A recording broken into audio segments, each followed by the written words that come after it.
Halo teman-teman mahasiswa, di episode pertama kita telah membahas perdebatan antara magang dan organisasi mahasiswa eksternal. Di episode 2 kali ini, kita akan mengajukan beberapa pertanyaan kepada anggota organisasi mahasiswa eksternal. Yuk kita simak pertanyaan dan jawabannya. Baik, Assalamualaikum warahmatullahi wabarakatuh. Perkenalkan, saya Aditya dari perwakilan Organisasi Mahasiswa Ekstra Kampus Himpunan Mahasiswa Islam. Di sini saya akan menjawab beberapa pertanyaan. Yang pertama, bagaimana HMI menyeimbangkan perannya sebagai organisasi mahasiswa Islam dengan kegiatan kemahasiswaan umum di kampus? Sebenarnya saat ini fungsi pergerakan Himpunan Mahasiswa Islam sebagai organisasi mahasiswa Islam ini memang berkorelasi, namun secara fungsi sekarang memang tidak terlalu kental dengan keislaman itu sendiri.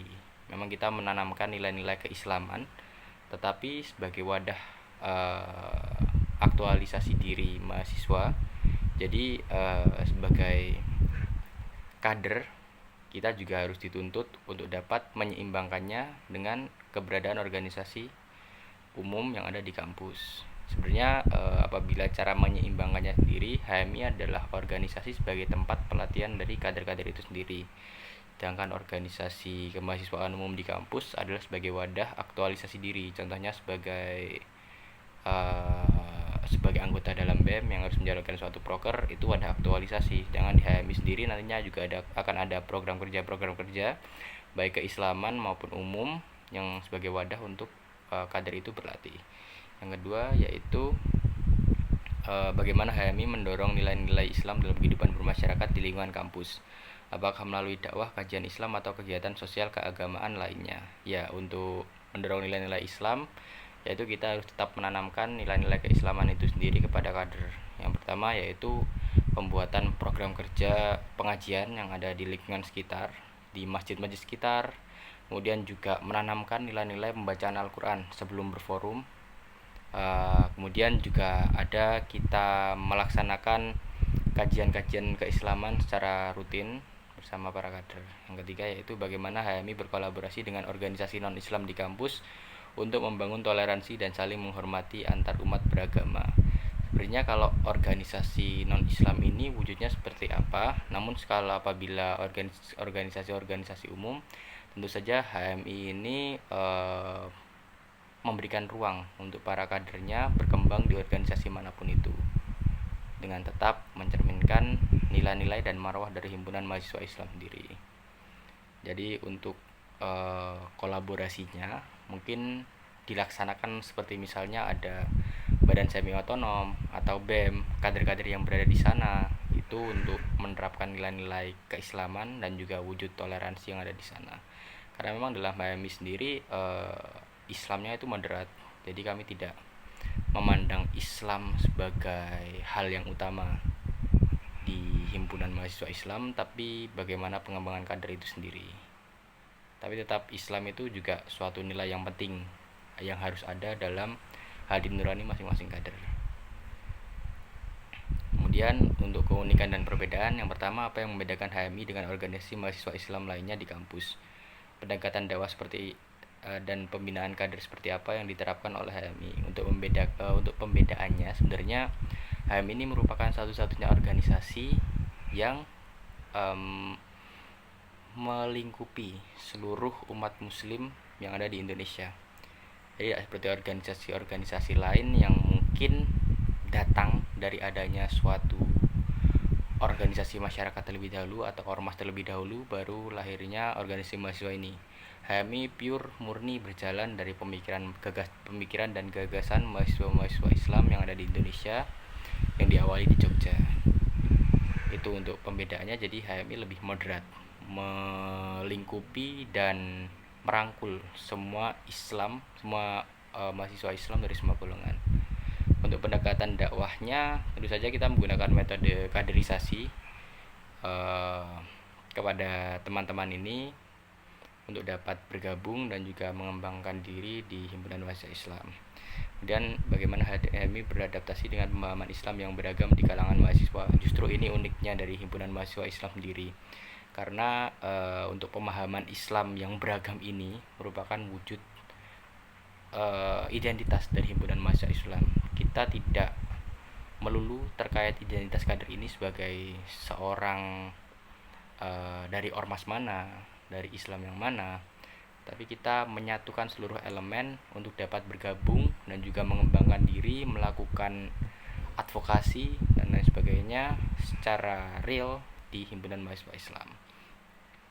Kemudian apa kontribusi HMI bagi gerakan dakwah dan pembinaan kader muslim di Indonesia secara keseluruhan? Tentu saja untuk kontribusi himpunan mahasiswa Islam sendiri sebagai organisasi mahasiswa Islam terbesar, salah satu yang terbesar di Indonesia dan satu-satunya yang tertua di Indonesia, himpunan mahasiswa Islam sendiri memiliki gerakan dakwah yang beragam. Apabila ditarik dari dulu, itu memang HMI mempunyai tujuan untuk islamisasi juga, dan juga bagaimana HMI ini, kader-kader HMI ini dapat menginspirasi gerakan-gerakan mahasiswa-mahasiswa untuk bergerak secara nasionalis dan islamis, bergerak secara nasionalis tanpa meninggalkan nilai-nilai Islam. Kemudian untuk pembinaan kader muslim, kita juga menerapkan beberapa program kerja SOP yang bernilaikan keislaman, sehingga dalam hal ini saya rasa HMI dari awal terwujudnya pada 1947 sampai sekarang sangat berkontribusi kepada perkembangan Islam yang ada di Indonesia, dan termasuk juga pengembangan sumber daya manusia Islam yang ada di dalamnya. Sekian untuk menjawab pertanyaan ini. Wassalamualaikum warahmatullahi wabarakatuh. Baik, Assalamualaikum warahmatullahi wabarakatuh. Perkenalkan, nama saya Ali Finanto, kader GMNI Angkatan 2021, Eva UNER. Untuk menjawab pertanyaan pertama, bagaimana GMNI posisikan diri dalam lingkungan kampus? Pada intinya, GMNI ini sebagai organisasi ekstra kampus, ya organisasi yang tidak termasuk atau di dalam naungan BEM atau naungan kampus itu sendiri, yang membawa ideologi dan prinsipnya sendiri. Lalu untuk jam kedua, bagaimana GMNI berkontribusi dalam meningkatkan kehidupan mahasiswa di kampus? Untuk nomor 2, intinya GMNI ini membawa advokasi, pengembangan diri ataupun sejenisnya itu melalui diskusi, melalui pengabdian ke masyarakat seperti sosialisasi ke adik-adik SD atau warga-warga yang memang perlu disosialisasikan, atau mungkin di kita sendiri ada diskusi, belajar bersama yang baik non-akademis maupun yang akademis. Bagaimana GMNI menjalin hubungan dengan organisasi mahasiswa lainnya di kampus? Sejauh ini yang saya ketahui, GMNI Eva UNER ini hanya ada kompetisi dengan HMI Eva UNER, yang pada intinya ya berkompetisi dalam pencapaian prestasi ataupun jabatan itu sendiri. Lalu untuk kolaborasi kerjasama, jujur ini saya tidak tahu secara terang-terangan GMNI kerjasama dengan apa. Yang hanya saya ketahui adalah kerjasama antar komisariat. Jadi antar GMNI Visip UNER, GMNI Eva UNER, atau GMNI Eva UNER dengan GMNI Komisariat Besar Univ Erlangga.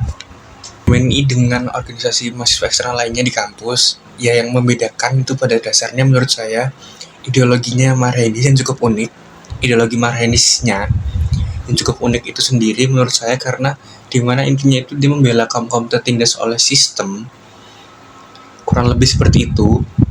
Intinya ideologi ini sangat berani, yang menolak terkait ketidakadilan, kecurangan ataupun sejenisnya, dan menuntut kebenaran dan keadilan itu sendiri. Sehingga menurut saya yang membedakan GMNI itu adalah ideologinya yang Marhaenis itu sendiri, yang menuntut kebenaran dan keadilan itu sendiri. Lalu bagaimana GMNI beradaptasi dengan perubahan zaman dan isu terkini? Ya, GMNI akan mengikuti ke isu-isu yang ada melalui mungkin media sosial, ataupun GMNI juga up to date terhadap isu-isu yang ada di kampus maupun luar kampus. Intinya GMNI pasti akan up to date, pasti akan selalu update, akan selalu memperbarui informasinya berkaitan dengan isu kampus ataupun non-kampus, ataupun akademik ataupun non-akademik, yang pada intinya isu-isu ini bertujuan untuk membantu mahasiswa untuk selalu berprogres. Yang digerakkan mahasiswa di seluruh Indonesia ini pada intinya menurut saya ya karena kontribusinya sangat terlihat jelas ya, karena bisa menghasilkan tokoh-tokoh yang cukup besar, salah satunya seperti yang mungkin yang sekarang bisa kita lihat Pak Ganjar yang merupakan capres urutan nomor 3 kalau tidak salah, yang pada intinya dia juga kader GMNI Undip, dari Undip, di mana hal ini dia juga sebelumnya jadi gubernur yang terkenal dengan baiknya, kebaikannya dan keuletannya. Lalu kontribusi GMNI di sini pada ini bukan tokoh, tapi di mana bisa menghasilkan seorang yang bisa berdampak, membawa perubahan yang menuju ke kemajuan dan tidak menuntut bahwa GMNI itu harus menang, tapi GMNI itu harus bisa berdampak, Dari bermanfaat, kedua jawaban anggota dan membawa organisasi perubahan di mahasiswa Indonesia eksternal itu sendiri. baik dari HMI maupun GMNI. Jadi kontribusi Setelah intinya mengetahui di bahwa GMNI beberapa terhadap organisasi Indonesia mahasiswa adalah eksternal telah menyiapkan berbagai GMNI ini strategi membawa perubahan yang dalam bermanfaat mengatasi kemudahan bagi Indonesia program magang yang dibuat dan oleh pastinya pemerintah. menuntut pada dan hakikatnya, mengarahkan ke mahasiswa kemajuan berhak di Indonesia itu sendiri. mengikuti apa yang menjadi minat dan bakatnya dan tanpa ada keterpaksaan apapun. Jadi apa yang mungkin diikuti oleh mahasiswa itu tergantung bagaimana individu dan bertanggung jawabnya. Dan mungkin sekian dari video kami. Terima kasih dan mohon maaf apabila ada kesalahan.